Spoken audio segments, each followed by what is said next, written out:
the person next to you. Say God loves you and I love you too. Now feel the love in the sanctuary. Lift your voice and repeat after me. We come together, we come together, we come together, we come together, we come together, we come together.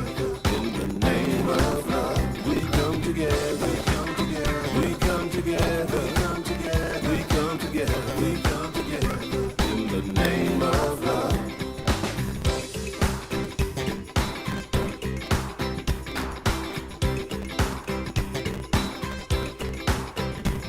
Now look at the person next to you. Say, I recognize the God in you. Feel the love in the sanctuary. Now lift your voice and repeat after me.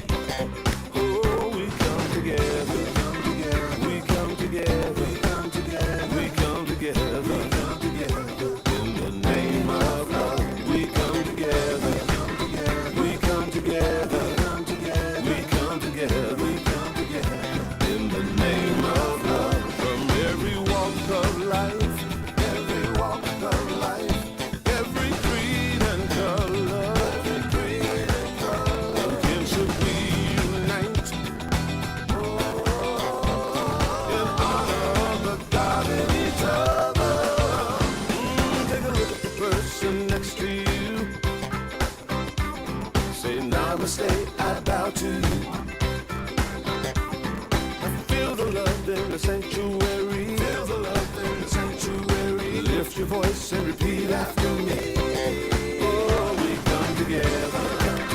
We come together. We come together. We come together. We come together. In the name of love. We come together. We come together. We come together. We come together. We come together. We come together. In the name of love. We come together. We come together. We come together. We come together. We come together. In the name of love. We come together. We come together. We come together. We come together. Good morning, everybody, and welcome to Unity of Springfield. We're going to get our service started off today, well, with a song that has the word start in it. I Start My Day. It's number 18 in the Blue Book.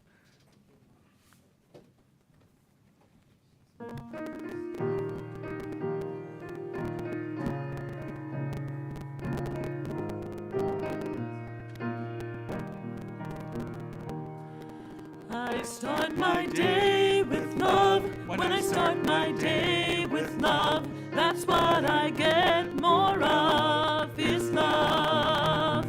When I start my day with love, when I start my day with love, that's what I get more of, is love. Love, love, love. Love, love, love. Love, love, love. Love, love, love. I start my day with joy. When I start my day with joy, everything I do is infused with joy. I start my day with joy. When I start my day with joy, everything I do is infused with joy. Joy, joy, joy. Joy, joy, joy. Joy, joy, joy. Joy, joy, joy. I start my day with peace. When I start my day with peace, I feel that sweet release of peace. I start my day with peace. When I start my day with peace, I feel that sweet release of peace. Peace, peace, peace. Peace, peace, peace. Peace, peace, peace.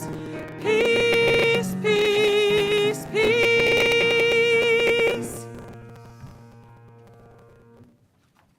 You may be seated. And thank you, Gay and Alyssa, for getting us started here.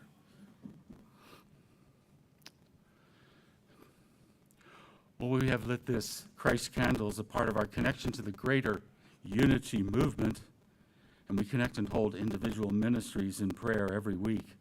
This week we hold all the ministries in the state of Utah in prayer. And let us especially hold, in addition to Utah, the state of Minnesota and the tragedy that's unfolded there. And we expand our heart of prayer to include our greater world, this planet Earth upon which we live. And we affirm for everyone divine order everywhere. Thank you, God. Amen. Now I'd like to invite our platform person up here, Shelley Coffin. Come on down. Good morning. What a great night last night at the art fair, or art show. Alyssa, you were amazing. Welcome. We are so glad you are here. We extend a special welcome to those of you visiting today for the first time. On your way in today, you should have received a welcome packet. We also have a gift for you. Please see one of our greeters after today's service. Unity is a worldwide spiritual movement. We are an inclusive community, and we welcome all people. Our announcements for this week.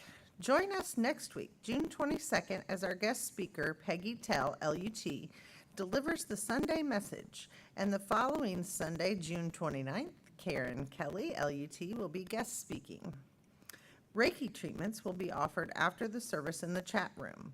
Use the sign-up sheet located in the foyer and ask any one of our Reiki practitioners wearing an orange lanyard to receive a free 12 to 15-minute treatment.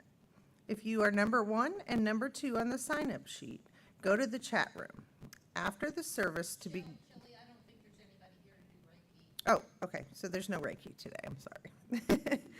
The 9 a.m. Spiritually Speaking class on Sundays is currently studying The Dynamic Laws of Prosperity by Catherine Ponder. Everyone is welcome to attend. Books are available from the bookstore. Wednesday at 5:30 p.m., Karen Kelly will lead the gathering meditation via Zoom, creating a sacred space for quiet, introspective meditation. You are invited to participate in the monthly drumming circle with Dave Tell on Thursday, June 19th at 6 p.m., held in Margaret Kane Hall. Emails are sent out weekly that have information on current happenings and how to join in events. To sign up for our emails, ask a greeter for a yellow card to fill out or visit our website to subscribe. Also, check out our website for up-to-date information at unityofspringfieldil.org. We would like to give special thanks to Doug Brackney for coordinating and installing the newest Unity Art Show. And thank you to all who contributed to the success of our opening reception yesterday evening. He did a great job. We have some beautiful art on the walls. Creating our lives and our world through the thoughts and beliefs we hold in mind is a spiritual principle we practice at Unity of Springfield. We also know this truth. Together, there is only one presence and one power in the universe and in my life, God, the source of all good. Our vision statement: a world powerfully transformed through the growing movement of shared spiritual awakening. And our mission statement: we recognize God as love, individualized in all people. Therefore, we provide a positive environment for spiritual growth that empowers all to be God's love in the world. Our youth and family ministry affirmation: our youth and family ministry empowers the next generation with loving kindness and acceptance, creating a safe, sacred space for children, teens, young adults to explore, discover, and experience spirituality. And Linda Linda Cantor will read today's daily word.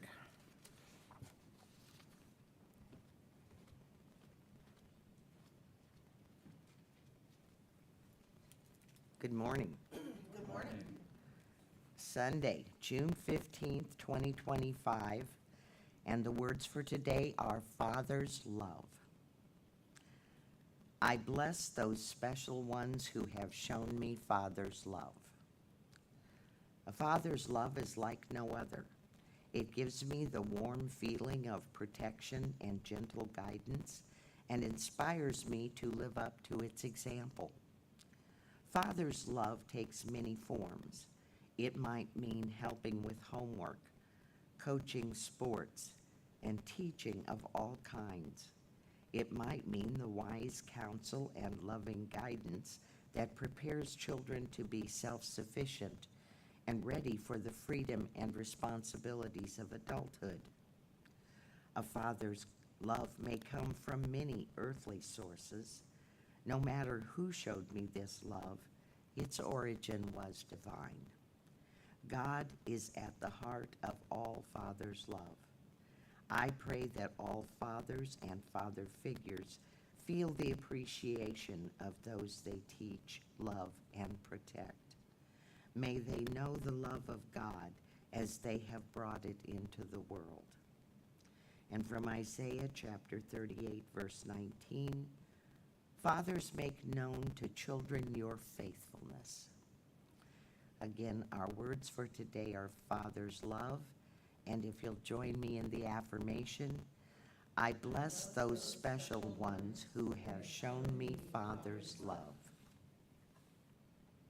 Before we hear today's meditation and message from Reverend Alden, let's sing Silence is Refreshing, page 35 of our Blue Songbook.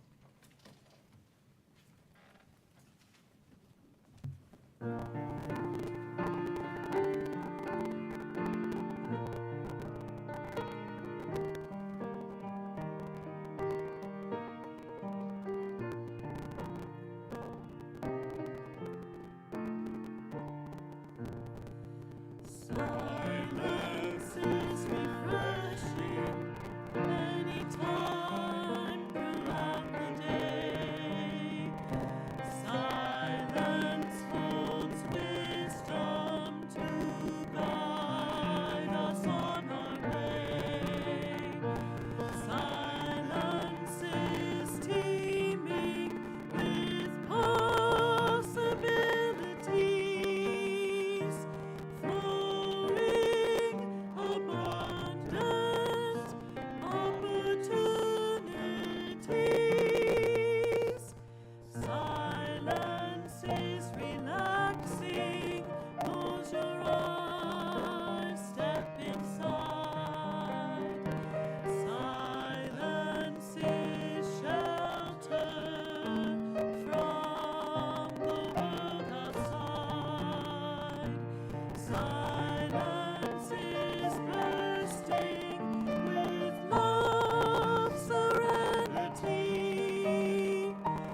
soothing, tranquil, peaceful energy.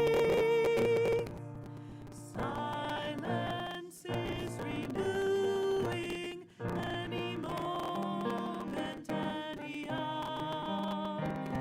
Silence lifts worry, replacing it with power. Silence reminds us of our divinity. Perfect, splendid, for eternity.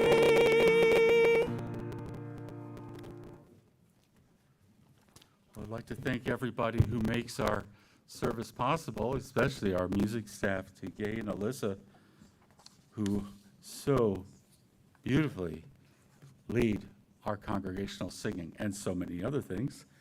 And to our platform people today, we've got Shelley and Linda. Thank you much. Back in the booth today, we have a team of Studebakers, Donna and Danny. And happy birthday, Danny. And, and to Ruth, who's our greeter today, and special blessings to Chris Farashon, our administrative director. I call her the administrative director because, let's face it, she's running the church from Cincinnati. Thank you, Chris. Welcome to everybody who's watching us on YouTube and Facebook. And I agree, the art show last night was a lot of fun. And if you weren't there for it, you can still experience the art, which is in Margaret Kane Hall with all of our, we'll be there in about 40 minutes or so, or maybe quicker if I get on with this talk. So, well, let's take a moment to go into meditation. And what a perfect song about the silence. And entering the silence, entering a place of serenity and tranquility. And so let's begin that process by simply closing our eyes. And with that simple act of our eyelids, we say to our consciousness and our hearts that we're here now to open our awareness to the flow of love, the flow of spirit. And with each breath that we take, breathing in gently and fully, and releasing the breath, we relax into an inner space, an inner consciousness of tranquility, serenity, and peace. Breathe in, breathe out.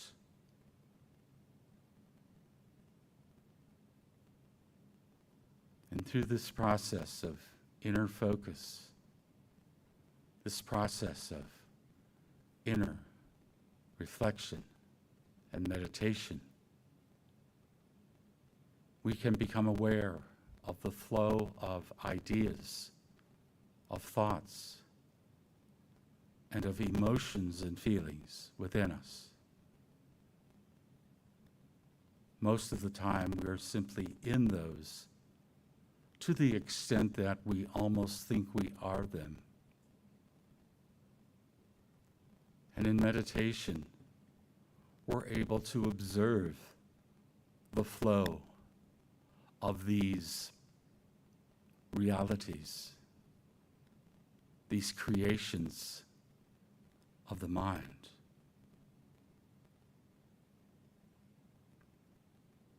And when we're able to find that place within us that is serene and calm, we can see the flow of our ideas and feelings and emotions with greater objectivity. And from that perch above the valley floor of all of these ideas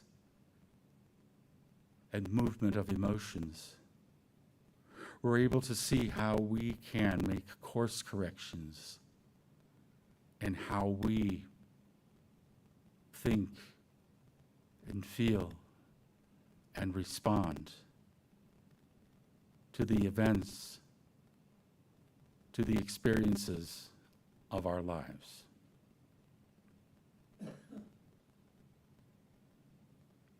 We realize that in truth, we are not victims of circumstance.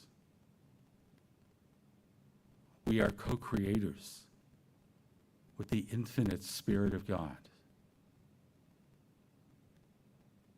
And when we align ourselves with this truth,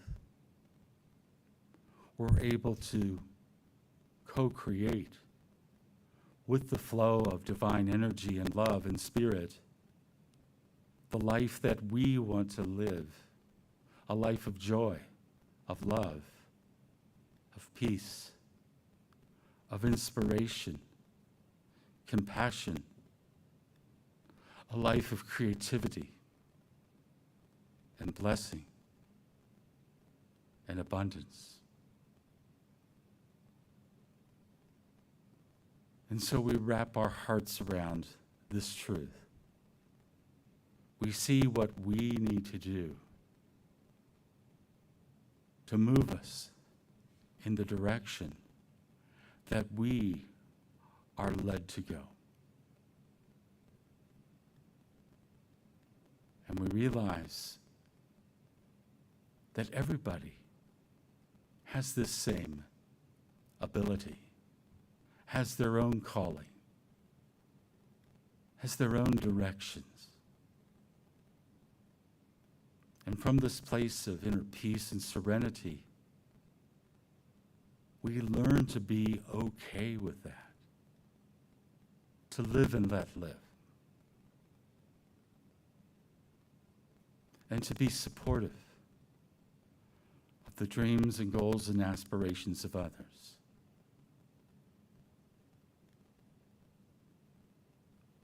And we expand this experience of spiritual observation and objectivity to include our greater world.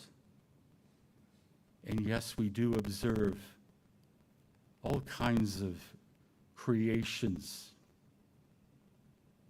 ones that don't serve the highest good. We see these running their course and fizzling out, and the energy from them being recreated into something better.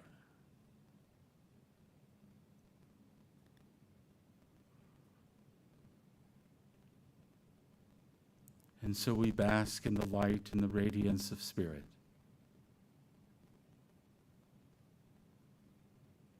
And accept the good that is unfolding. Let us do so now for a moment in the silence.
From the stillness of our hearts, from the calmness of our consciousness, and from the infusion of spirit into our hearts, we come forth from this time of meditation with a renewed sense of who we are as a spiritual being having a human experience, and filled with a sense of confidence and positive expectation for our futures and the futures of others. And we give thanks for this opportunity we've had to be here in this place or wherever we're experiencing this service right now to give thanks for this time of meditation. And we do so in the name and through the power of the living Christ presence within us all. And so it is. Amen.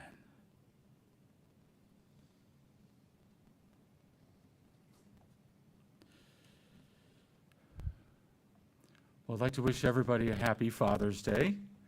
And we all benefited from fathers, or fathers showed up for us as we needed them along the way. And I think that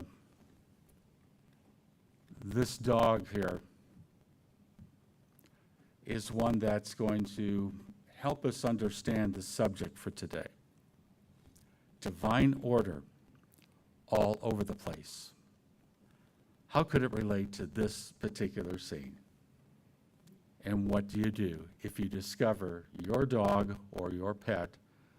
I can't imagine my cat actually doing this. He does other things. But I want to share a little bit about my dad with some of you. I've mentioned him before, and this is, I put this slide up before. This is my father and me many years ago. And one of his favorite sayings was, divine order all over the place. He said it a lot. So let me tell you a little bit about my dad. Okay? His full name was Alden Henry, and they sometimes even added the other middle name, Charles. I don't know what the double middle name meant. Studebaker Sr.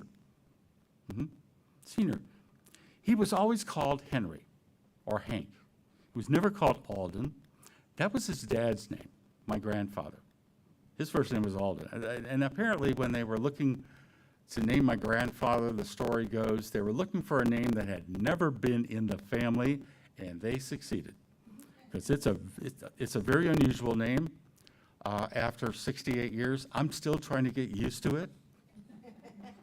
You know, there are times you wish you were named Steve or Dave or something like that. And what's your name? Alden. Is it Alden or is it, anyway? You know? But my father never had that problem. He was always Henry or Hank, whichever one you preferred. Nobody ever called him Alden. I want to share a little bit about where he grew up. This is the house that my father was born in, along with his brother Arthur, born here, and their mother, my grandmother Naomi, lived her entire adult life in this house. My grandfather, the one who was first named Alden, was the contractor for this small town on the shore of Lake Michigan called Dune Acres. I don't think anybody here has ever been to Dune Acres, because to get into Dune Acres, you have to face a gate with a marshal. Yeah. I lived in a gated community. I can't believe I did, but I did. It was a gated community. I came from Florida, where almost everybody seems to live in a gated community. I didn't live in one in Florida, but I did live in one as a little kid. Well, my grandfather was the contractor and superintendent of roads, which in those days weren't all paved.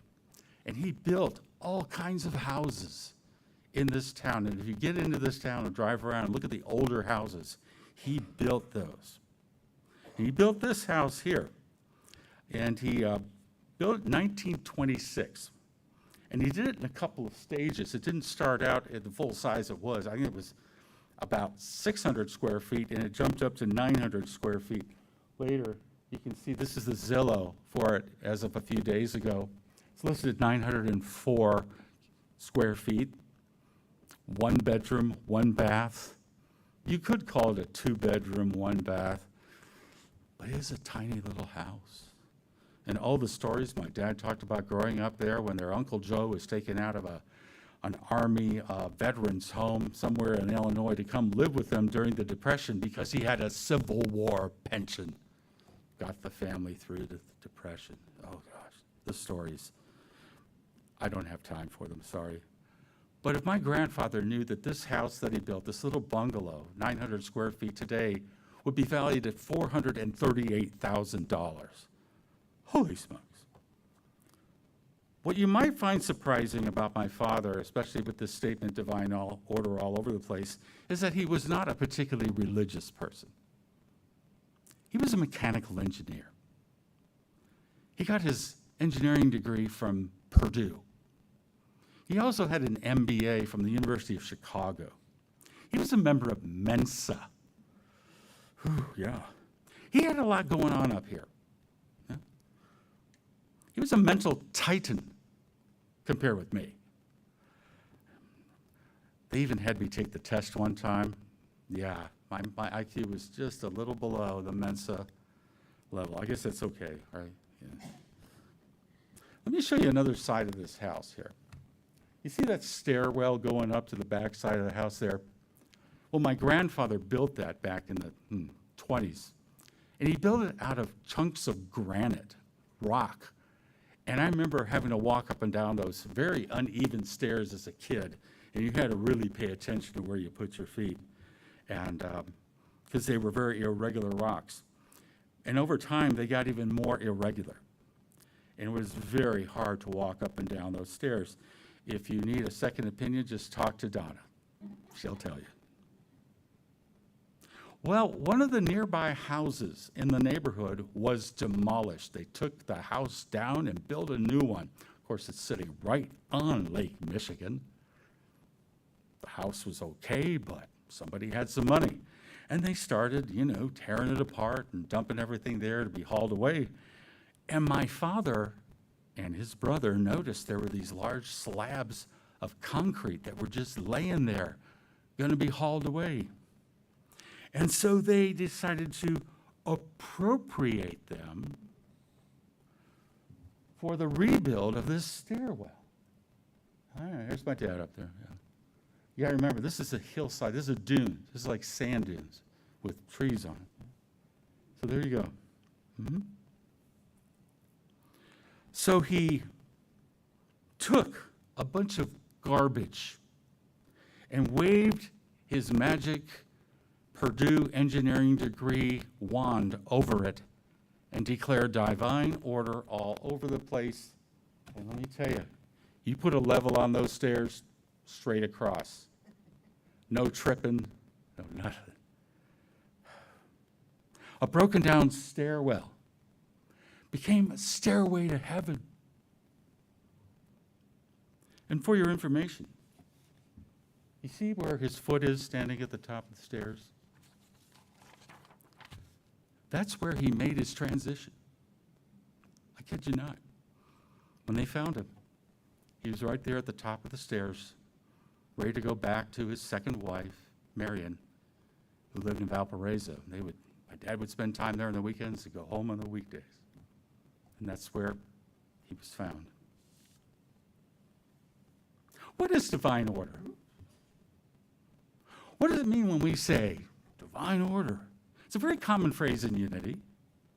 We don't really hear it much in other places. And it kind of means when you need a little extra something, a little spiritual influence, a little infusion of positivity. Hey, let's get a little bit of divine order working over here. How many of you seen the movie Planes, Trains, and Automobiles? You like it? I know, isn't it a great movie? Oh, yeah. John Candy, Steve Martin end up trying to get home and stranded in the Midwest in the winter. Oh, you can just start thinking of some of the scenes from that movie. It's hilarious. And it's a great message movie, too, about tolerance and love and understanding. Have you ever had such a trip like this? Ever? Anybody?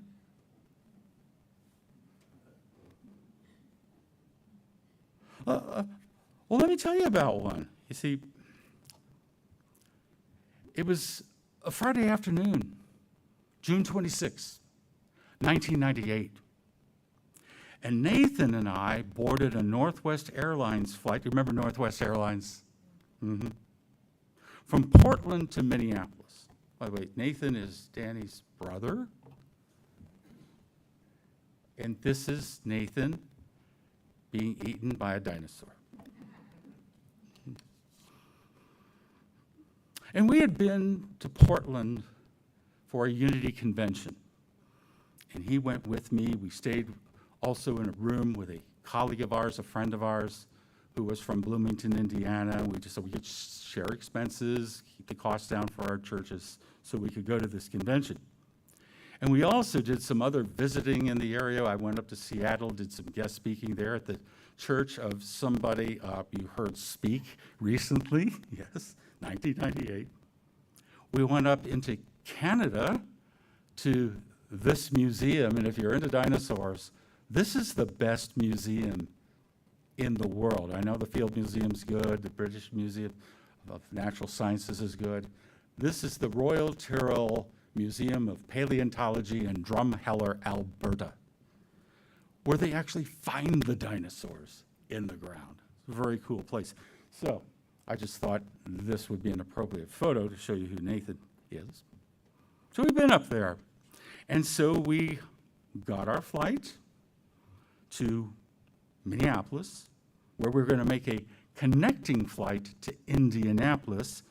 Now, we lived in the Cincinnati area, but a lot of people fly out of other airports near Cincinnati because for some reason the fares into Cincinnati are always way up there. I don't know what it is about Cincinnati, but that's how it is. So Donna was going to come up to Indianapolis to pick us up with our other kids, and Jennifer and Danny. And there it is around midnight. And then we were going to either stay in a hotel or drive home. It's about an hour and a half drive from Indianapolis to where we lived in the southeast part of Indiana, near Cincinnati. And of course, Nathan was lobbying me to kind of stay in a hotel. I'm like, oh, do we really need to stay in a hotel after the last 2 weeks of staying in hotels? But anyway. So as we approached Minneapolis, the pilot comes on the intercom and says, there are thunderstorms ahead. We're going to circle for a while, see if they go away. And so we began circling the area for a while. And then we started to get low on fuel. And he said, we're going to go to Omaha. We're like, okay, I mean, what are we going to do? We're going to our seats strapped in. So we go to Omaha, and the sun was just going down. And we sat on the taxiway for an hour and a half in Omaha. And finally, they opened the gates. They told us the Minneapolis airport had been shut down. Our flight was canceled. Take your belongings, get off the plane, period. Have a nice day. Well, the line in front of the northwest counter was a mile long. Maybe not a mile, but it was long. And after a while, they came on the PA system and said, call the 800 number to reschedule your flight somewhere. Now, keep in mind, this is getting into the late in the evening. It's like, very late. And so there's a scramble to the phones. Now, we're not talking about phones that look like this. This is 1998. How many of you had a mobile phone in 1998? Everybody, yeah, that's what I thought. No, we're on pay phones. And we're calling Northwest Airlines, who are right there, and hitting redial, I guess you could redial on a pay phone. I don't remember if you could or not. And I managed to get through. And I got a flight at 1 p.m. from Omaha, eventually back to Indianapolis. But too late to get back in time for a wedding I had at noon. I went down to the baggage claim to see if our bag was there. No bags. And then we went to those boards they have with the hotels, with the phones. There was no room at the inn. So there's 3 of us stranded travelers. We're kind of standing there, and we got out the white pages. Remember those? We started looking at the book at other hotels. And one of the people found 3 rooms at a hotel, and they had a shuttle. We all went to this hotel. But it wasn't in Nebraska. It was in Iowa. not far away. And I called home and left a message of what was going on. And Nathan got to bed around 2.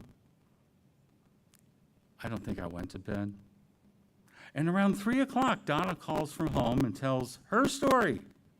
And she said, went to Indianapolis, talked to the people there. You have a flight leaving out of Omaha at 6:25 in the morning. No more sleep. 5:30 shuttle to the Omaha airport, mile-long lines, but we got a flight. To where? Memphis. Whew. And not just a flight, a first-class seat. Oh. And they came up and said, may I get you a drink, sir? I'm like, well, yes, I'll have champagne. No, orange juice is fine. It's too early in the morning. And so we got to Memphis, and there was our connecting flight to not Indianapolis, Cincinnati. You know, on one of those Wright Brothers airplanes, you know the kind. Yeah. And we got back in time for me to rush to the church and do the noon wedding. I can't remember what happened. When I got that wedding done, I probably went up to my office and fell asleep. You might wonder, how is this divine order all over the place? I mean, really. Well, if we take the divine order all over the place consciousness here and look at this situation, first thing is we avoided dangerous weather in Minneapolis. Thunderstorms, the potential for tornadoes. What else was divine order? Well, Omaha, and this hotel in Iowa, became a safe haven for everybody to take a nap, to regroup. And what we noticed about most of the passengers, I remember this, is how everybody was just sort of understanding that there was really nothing that could be done. There wasn't a lot of grumbling too much or resentment toward the airline or whatever. And what happened is that the airline, even though they appeared to just sort of abandon us in Omaha, stranded in Omaha, what do I do? You can see the headlines. Yeah. They came through. Got to fly first class. How many of you fly first class all the time? How many of you ever flying first class once? Everybody's like that at once, maybe, or business class. They call it business class. Got to do that. Got to fly into Cincinnati, not Indianapolis. Indianapolis is it's about a 95-mile drive from our house. The Cincinnati airport was right across the river in Kentucky. What is it, 20 miles? Something like that. Got to fly right into Cincinnati. Got to officiate at a wedding and made a couple happy. As my father says, divine order all over the place. The trick is in noticing it, beholding it, appreciating it, because it's there if we're able to see it. And we're only able to see it if we're able to see it in our minds, in our hearts. This could have been a bummer of a situation, and it wasn't, because there was enough of a sense of a blessing coming from this for it to happen. Now, this coming Wednesday, everybody's going to ask me where we're going on vacation, and that's been kind of up and down, but we will be flying from Peoria to Las Vegas, renting a car, and driving into California. And what I'm doing, and this is the first time Donna's heard this, is I'm declaring divine order all over the place in advance. We can do that. We can do it in advance. It doesn't have to be something that already happened. Divine order is always the go-to prayer or affirmation. When you're not sure where to sort of aim the divine order, just go all over the place. Just say, everywhere. You ain't going to hurt anybody by being touched by your prayer of divine order. It's a universal blessing. It's a universal affirmation. It's a universal prayer. And it works regardless of somebody's religious affiliation or none. It works in advance of upcoming situations and experiences. It works in the aftermath of one that we've already had. Divine order all over the place works because of the energy behind it. And it works in all kinds of situations, especially the sticky ones of relationships, and even the more difficult and intricate ones of engineering. I know why my father probably said this phrase. By the way, he got the divine order from going and attending Unity churches. But the all over the place probably came from his work in engineering. That's my father, standing in front of a gigantic boiler in Western Australia. My father was the expert boiler person for the United States Navy up until his retirement at age 80. He was not forced out. He was the oldest employee in the United States Navy. When he'd go to meetings with admirals, they would do this. He was like the chairman of the board showing up. He was the old man of the sea. Do you have any idea how the quality or lack of quality of water getting inside one of these can cause damage and problems for a boiler system? You think boiler, that sounds really boring, but hey, when it isn't working, yeah. And he used to tell me all kinds of stories about these situations he'd find himself in. So to deal with complex and difficult issues, like mechanical things, yeah, divine order all over the place helps. What's an appropriate scripture for divine order? There are a lot of them. But let's consider this one here. This comes from the book of 1 Peter, 3rd chapter, and it reads, "Finally, all of you, be like-minded, be sympathetic, love one another, be compassionate and humble. Do not repay evil with evil or insult with insult. On the contrary, repay evil with blessing, because to this you were called so that you may inherit a blessing." For divine order all over the place to really happen, this needs to be the motivating energy behind it.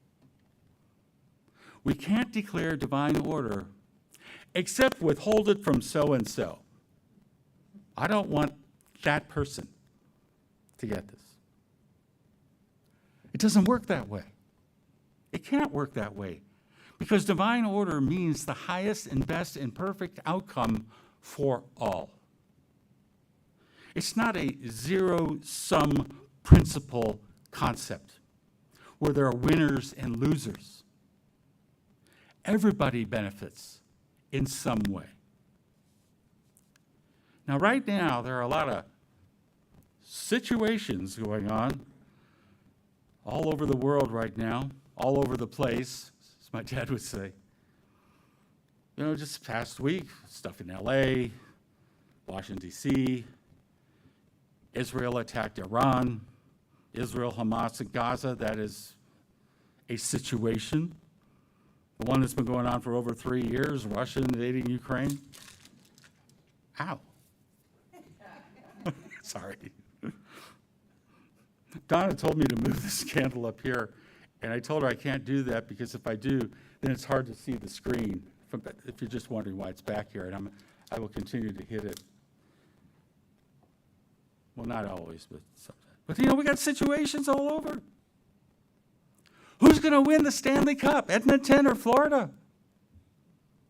That's supposed to be a joke, anyway.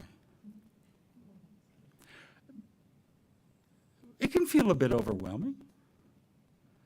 I think this is from an old musical, Stop the World, I Want to Get Off.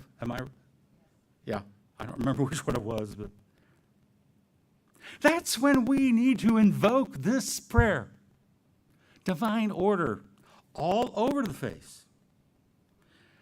Now, I must say, what I really love about my new adopted hometown, Springfield. And I consider this my hometown. I feel like I've moved back home to where I'm from. And you're looking at me like, you're not from here. And I tell people, I said, yeah, but I was born 4 miles from the Illinois state line. This is, I think, the closest I've ever served in the ministry to where I was born. So that counts.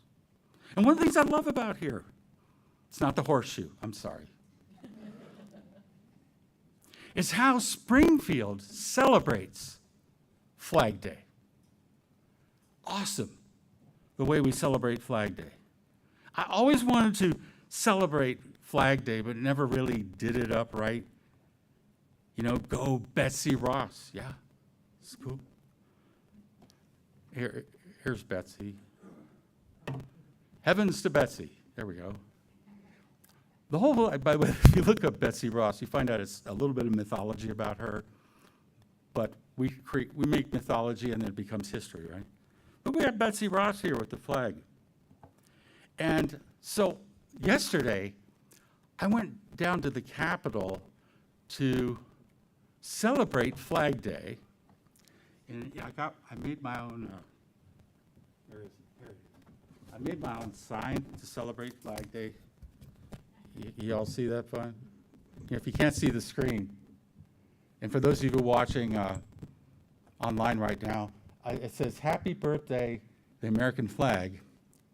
And the American flag was adopted on June the 14th, 1777. And so that's what I put on my sign. There it is. I'll just put it here for now.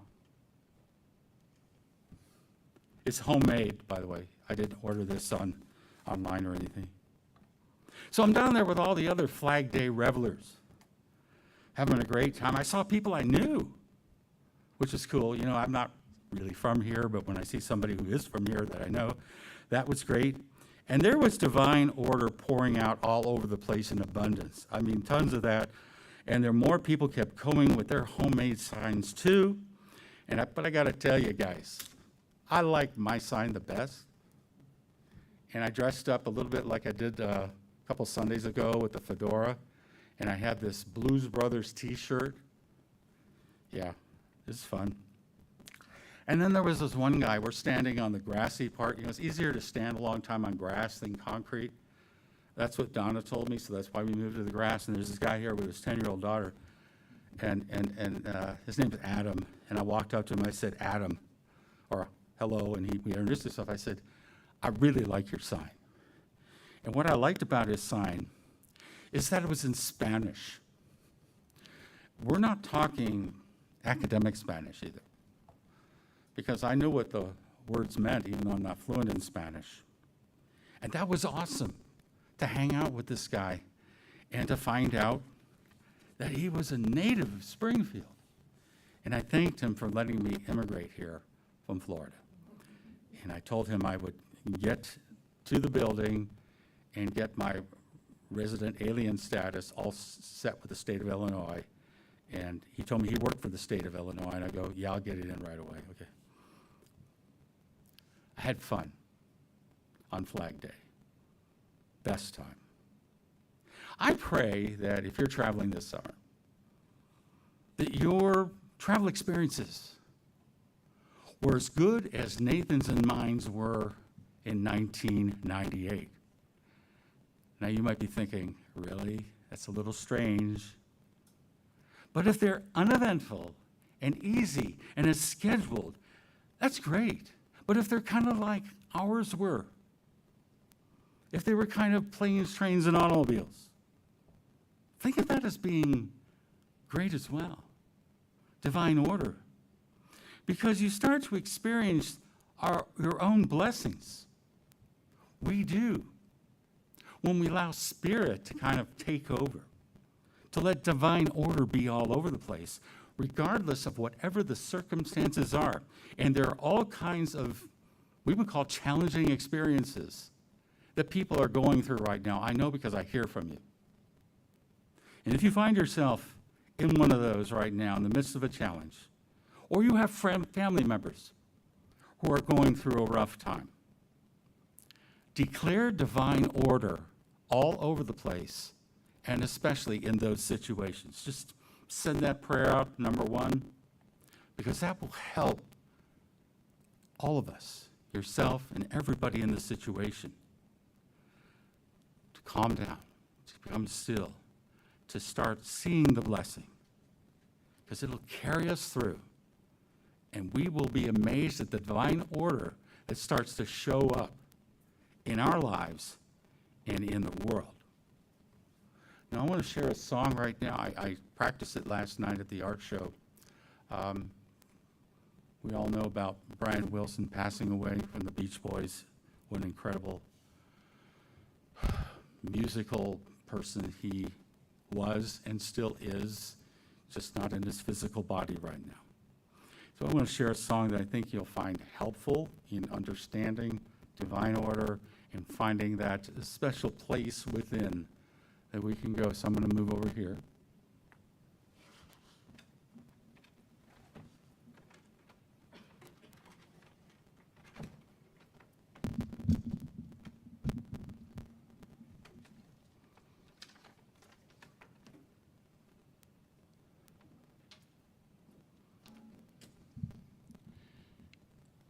And the song is called In My Room. Sing along if you'd like.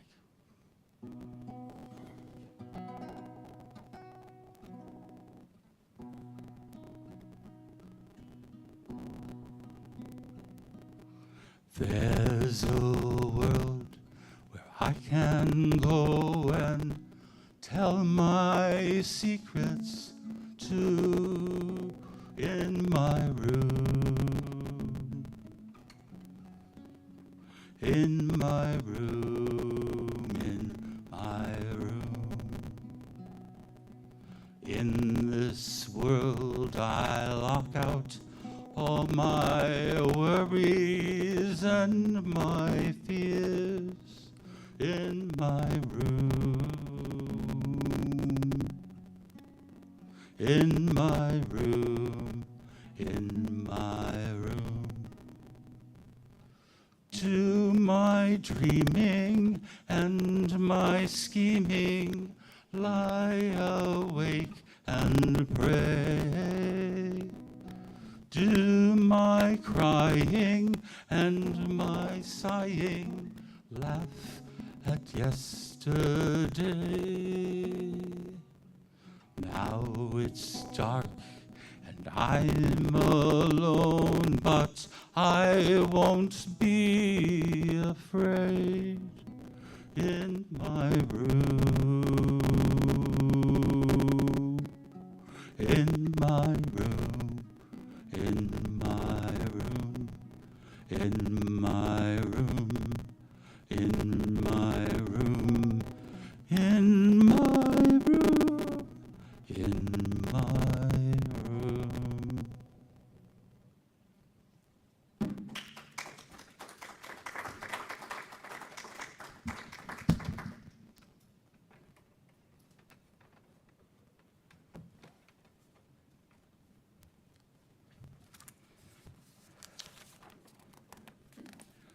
We're going to do a little singing of our own as we turn to number 20 in the Blue Book. I'm going to walk in the Spirit, number 20.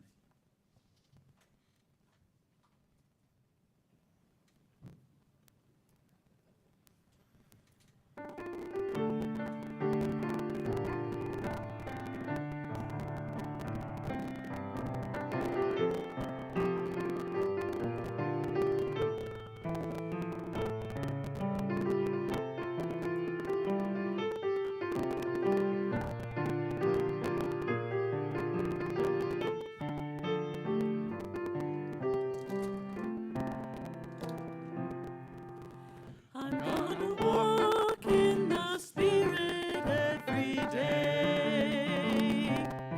I'm gonna walk in the Spirit every day.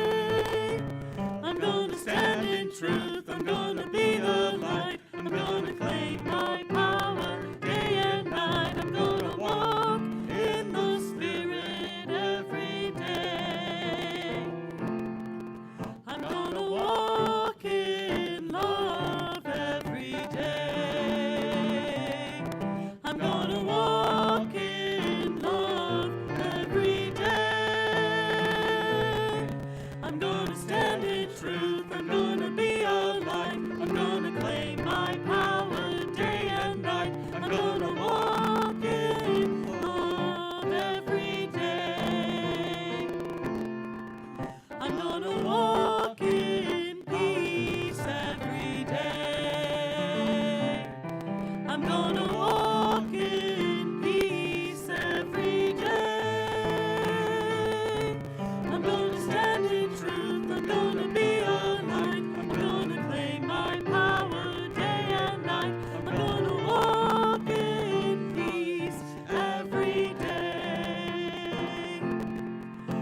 Thank you, Gay and Alyssa.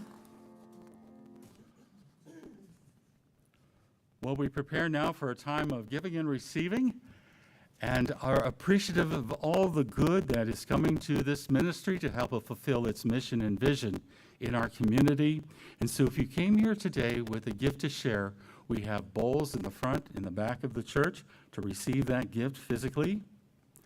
If you'd like to donate electronically, you can go to our website, unityofspringfieldil.org. If you're watching online, there should be a link coming up on your screen. You can also text to give, 217-335-4121, or mail a check to 417 East Cordelia, Springfield, Illinois, 6703. And now let's join together with our offering blessing. Together, divine love through me blesses and multiplies all that I am, all that I have, all that I give, and all that I receive. I am grateful. Amen. Hi. And now let's pray together the prayer for protection together. The light of God surrounds us. The love of God enfolds us. The power of God protects us. And the presence of God watches over us. Wherever we are, God is, and all is well. Let us rise, do the best circle we can as we sing, "Let there be peace on earth."